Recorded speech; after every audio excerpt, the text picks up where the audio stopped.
Hello friends, welcome back once again in the video lecture series of Theory of Computation.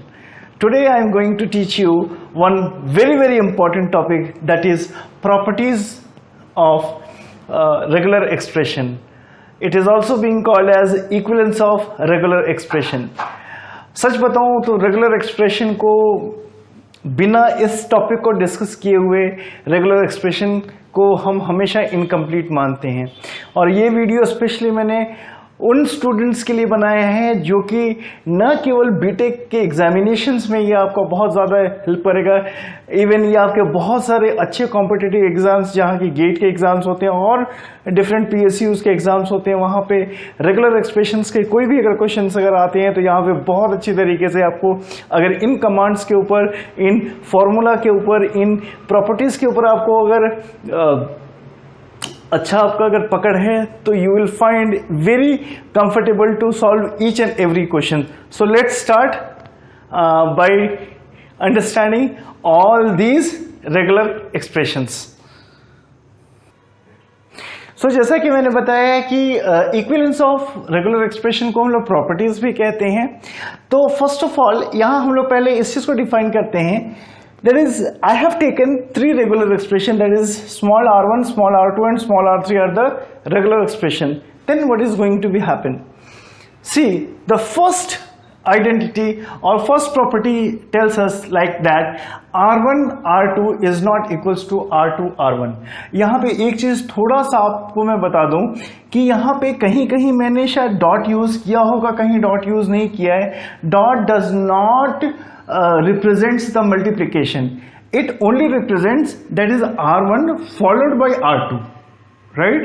यानी पहले ये r1 regular expression है, उसके बाद r2 रेगुलर एक्सप्रेशन है. जस्ट लाइक दैट, सपोज मैं एक वर्ड लिखता हूं Vandana. Okay, so what does it means? V के बाद A के बाद M, M के बाद D के बाद A के बाद N और ये आता है. ये आपस में मल्टीप्लाइड नहीं है, ठीक है. So I do think so that कि ये चीज आपको क्लियर हो गया होगा. अब इसका एक एक जो प्रूफ है, मैं एक एक आइडेंटिटी को अलग से after explaining this all these identities, all these properties, मैं एक एक को पकड़ूंगा और एक एक को मैं सॉल्व करने की कोशिश करूंगा.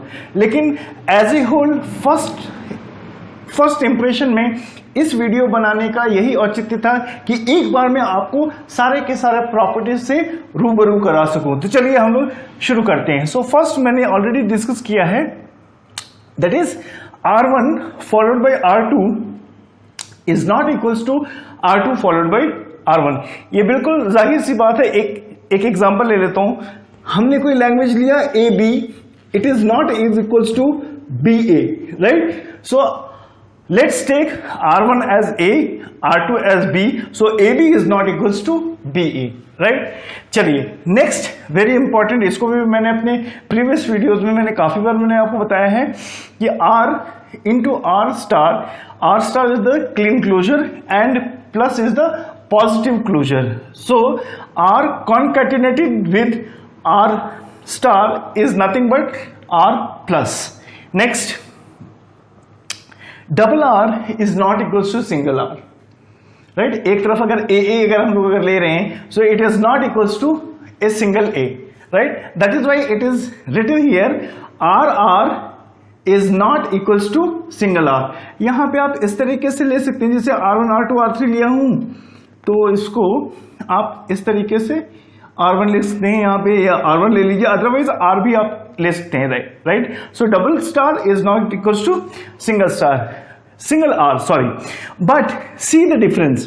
But R star followed by R star is equals to R star. Are you getting my point? R followed by R is not equals to R, but R star followed by R star is equals to R star. इसको मैं proof इसको मैं आगे मैं आपको definitely मैं explain करूंगा, right? Next, clean closure of R as a whole, clean closure is equals to clean closure of R, correct? Fine, इसको भी मैं आगे मैं एक्सप्लेन करूंगा एक एक को, right? Take the regular expression R, right? और उसका अगर उसके ब्रैकेट का अगर हमने अगर क्लीन क्लोजर लिया है तो that means it is just normal clean closure of any regular expression. See what is going to be explained here. एक regular expression को हमने ब्रैकेट में लिया और उसके बाद अगर उसका हम लोग क्लीन क्लोजर निकाल रहे हैं तो वो बिल्कुल उसी के बराबर होगा जो कि clean closure of that particular regular expression, right. Next, r plus R is equal to r. अब देखिए r into R, that is r followed by r is not equal to r, but r plus r, यहां पे हम लोग union ले रहे हैं, that is why r plus r is equal to r. Correct. Second, sorry, 8th one, r1 plus r2. That what do you mean by plus? Plus means union here. That means r1 combination r2. Combination of r1 and r2 means sometimes you can take r1 at first or sometimes you can take r2 at first.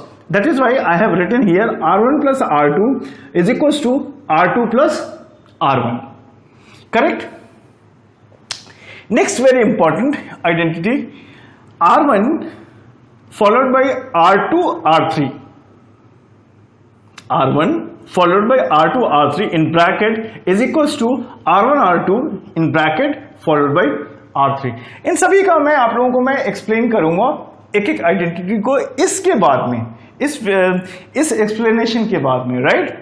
Next is what, r1 followed by r2 plus r3 means combination of r2 plus r3, right, is equals to, you can take r1 followed by r2 at first or you can take r1 followed by r3 at first. So combination of r1 r2 or combination of r1 r3 can be take at first, whatever you want, right. Next, very important, if first is r1, next is r2 and third one is r1. Say what is written here, r1 followed by r2 r1 का clean closure is equals to r1 r2 का clean closure followed by r1.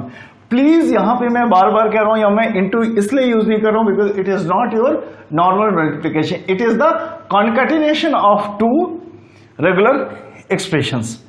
Okay, fine.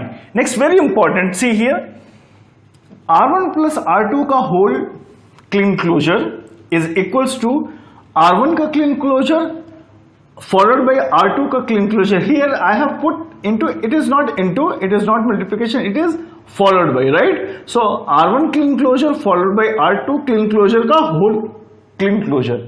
और we can also write it as, इसको हम लोग और किस तरीके से लिख सकते हैं, r1 का क्लीन क्लोजर यूनियन r2 का क्लीन क्लोजर एक बार ले लीजिए और उसका जो हमारे पास उसका जो लैंग्वेज जो बनेगा या हमें जो स्ट्रिंग मिलेगा उसका फुल का क्लीन क्लोजर निकालिए. So all these three identities will be same, right. Fine. Next, very important again, shall I remove this one? Yes. Okay, r1 plus r2 का clean closure followed by r1 का clean closure followed by r2 का clean closure is nothing but the clean closure of r1 plus r2 itself. Clear? Again I am telling you, say a plus b का clean closure, a closure, b closure is nothing but a plus b का whole clean closure. Now just come to the 14th to 19th point. Here I have taken some empty string or null string, right. So phi represent here null string. Okay, so phi plus r is equals to r plus phi is equals to r. Please take note of that. Phi plus r is equals to r plus phi is equals to r. But if you will put multiplication, that means concatenation, then what is going to happen, phi followed by r or r followed by phi, the resultant will be phi itself, right. Plus में ये regular expression आएगा, लेकिन अगर union में ये regular expression आएगा, लेकिन अगर इसका कॉन्कैटिनेशन निकालते हैं किसी एम्प्टी स्ट्रिंग के साथ, तो the final resultant will be your phi only. Next, this lambda or epsilon is same. So lambda r or r lambda is nothing but r only, where r is your regular expression, right? Okay, fine. Okay, null string का अगर हम लोग, right, empty string का अगर हम लोग clean closure निकालते हैं तो उसका वैल्यू एप्सिलॉन आएगा, या हम लोग लैम्डा से कह सकते हैं. कई बार हम लोग लैम्डा यूज करते हैं, कई बार हम लोग एप्सिलॉन यूज करते हैं, राइट. सो नल स्ट्रिंग का अगर हम लोग अगर क्लीन क्लोजर निकालते हैं तो that will be your lambda और epsilon itself. Lambda star is equal to lambda only, right. Kleene closure of lambda is again lambda only, right. ये सारे के सारे प्रूफ मैं आपको एक एक एग्जांपल को लेकर के मैं definitely I will let you know. Very important for good competitive exams में इसका हमेशा यूज होता है. Lambda plus R into R star. Now, what do you mean by r into r star? From here, r into r star is equals to what? R plus. That is positive closure of r. तो positive closure के r में अगर हम लोग अगर epsilon अगर हम लोग अगर या लैम्डा को अगर हम लोग अगर इंक्लूड कर देंगे तो that will be your clean closure of r. So that is why here I have written lambda or epsilon. You can take lambda plus r into r star is equals to lambda plus r star r positive closure is equals to your clean closure of r. So thank you for watching this video. In the next video we will just take all these identities with proof with the help of some good examples. Thank you.